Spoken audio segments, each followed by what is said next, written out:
Welcome back to Switch 2 Week Episode 4.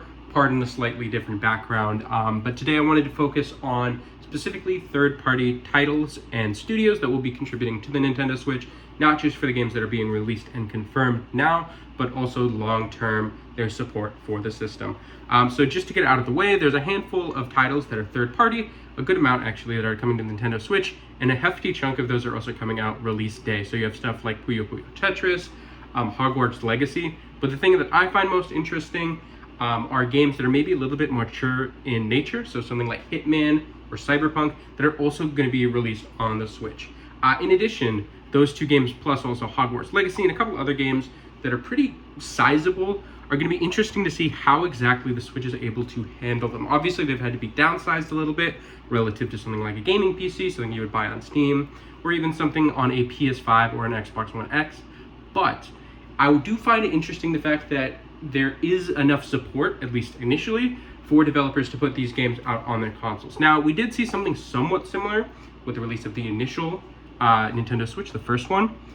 But I will say, as somebody who experienced this specifically with sports games, so things like 2K and EA Sports FC, or I guess it was FIFA back then, just because these games come out, that does not necessarily mean that, number one, they're ready to come out, or number two, that there is the adequate support for these games to continue to come out, okay?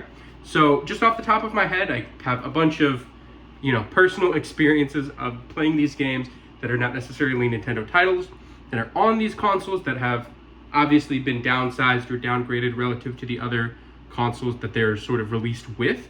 But I've also had a lot of bad experiences in terms of glitches or bugs or things that would need maybe more live service that simply aren't provided. And that's something that we saw with the Switch 1. It was impressive to see the different groups and different types of game developers who are releasing stuff for the Switch 2. However, that slowly sort of tapered off by my estimations. My own personal experience is just anecdotal, but I feel like a lot of the games that were released initially, some of them did have more mature, content, but over time it felt like it became almost a bit of a, we tried, people didn't buy it, we're putting either less effort in or not releasing the games at all. So I'm hoping that it's a little bit different for Switch 2. One reason for optimism in that respect is the fact that the Switch 2 can handle a lot more of these third-party games.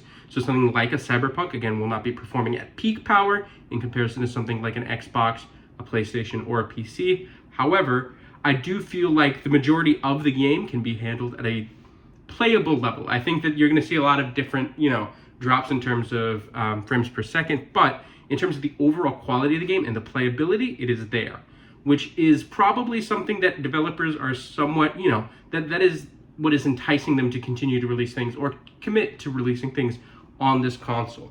You don't want to put your name or your brand associated with something if it's not going to be a quality game. If they don't feel that the Nintendo Switch 2 can truly allow for the game to be played at the level it's meant to be, I don't think that they would be making these ports. And I think that's maybe what sort of happened if we look back to the Switch 1. There were plenty of developers who were excited to put their games onto Nintendo hardware to get in the hands of as many people as possible. Obviously, it's a very well-selling console.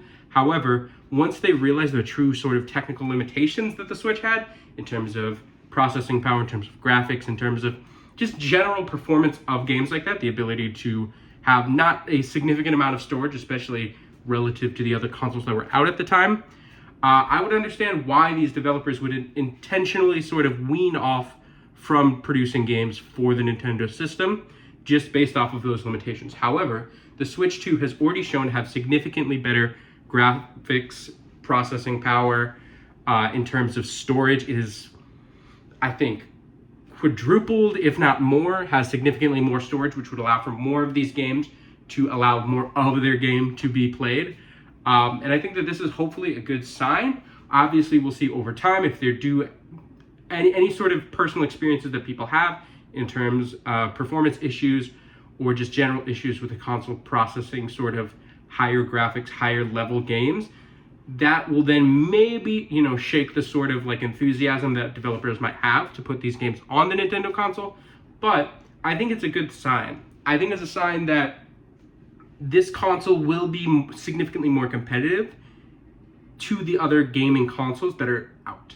I think that when the Nintendo Switch 1 came out, it occupied a very specific part of the market, which is for more casual gamers, family-based sort of units, people who would share a Switch, younger people, I would argue, people who aren't necessarily gamers in the same way that people have gaming PCs now or something like that. But I think that, for one, being able to attract these third-party systems, or third-party developers rather, and then being a decent enough system on its own to play these games, as well as obviously the Nintendo titles themselves, at a good enough level, and being portable, handheld, I think that it sort of produces a different kind of audience, and hopefully it reaches into different kinds of markets, where now this is a console for everybody. You have your mainline Nintendo games, you have your Mario Kart, you might get something like a Smash Bros. You'll get these sort of very, very recognizable Nintendo titles that'll of course be playable in a docked mode, but also in the portable Switch mode.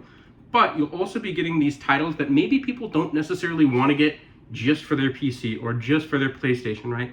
Because there is something to having a portable console, right? You are locked into doing it sort of in a sedentary way if you are playing a game on PC or on Xbox. I know that the Steam Deck does allow for this, same sort of like mobility to some extent, but I think that there is a wide enough group of people who consider themselves gamers, who would then sort of second guess themselves whether they're just going to buy that game on PC. Maybe they reconsider, and either they buy it on PC and on the Switch, or maybe they just go for the Switch version. They're making that sacrifice knowing that maybe it's not going to be the highest quality of the game, maybe graphically it won't be as much, but hopefully most, if not all of these games will have the same exact amount of content. It's just a matter of performance, and you sort of have to do that own judgment on your own. Is it okay to sacrifice that quality? Is it okay to sacrifice the frame rates or the speed of the game for the sake of being able to play it in handheld? So I will say, just on an outside perspective, I am significantly more optimistic about third-party development for the Nintendo Switch 2, not just for the current moment, but also for the future, because I feel like it at least provides more of a foundation for these games to be developed, for them to reach their fullest potential in comparison to the Switch 1, which simply could not keep up with the consoles that it was competing with. So hopefully, maybe you took something away from this. Maybe you agree with me, maybe you disagree with me, maybe you think that this will be a failure and people will stop developing games for it in 2 years. But in any case, thank you so much for watching. If you have any comments, questions, leave them in the description, in the comment section down below, and I will see you for episode